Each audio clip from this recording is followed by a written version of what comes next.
So, hello guys, another vlog. Pupunta kami na downtown. Papasyal namin si Trish. Tagal na rin kami hindi nakasakay sa cable car dito, yung Powell. And then, yun, unang ginawa namin, kumain muna kami breakfast, ganun. Syempre para may lakas mamaya, diba? Ito, kakarating lang ni Paing, tsaka ni Joaquin, naihi sila. Sakto ang haba rin kasi ng pila dito sa Powell eh. So, it takes 30 minutes din. Ang haba talaga ng pila. Ang daming turista. Yan o, di ba? Ayan, so ito yung downtown as usual.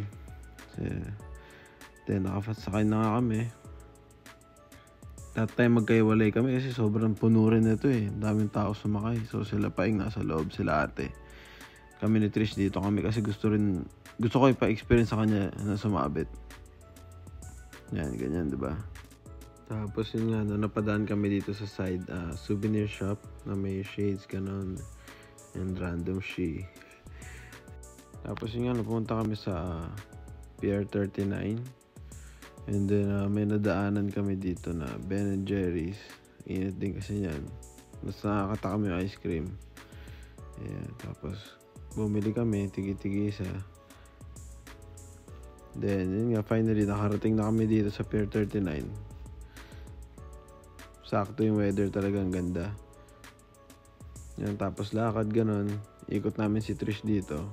Pupunta namin yung Trish Donut. Ayun nga, no?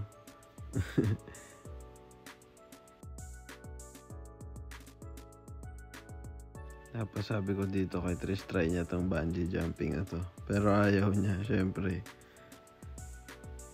Ayan, tapos umakit kami sa taas. Mas konti yung tao dito. Maganda yung view dito kasi nakikita mo yung mga naglalakad sa baba eh. Yan. Ito yung Pier 39. Puntahan talaga to ng mga turista, lalo pag pumunta ka na San Francisco. Yan, tapos yan, nag-carousel din kami. Ano, grabe, tuwan-tuwa. Tapos syempre nakakaya at the same time.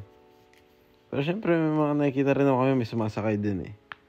Ganun, so yeah, wala na rin kasi magawa dun eh. So nagkaayaan na carousel kami. Yan, tapos after nyan pumunta kami sa mga Sea Lions.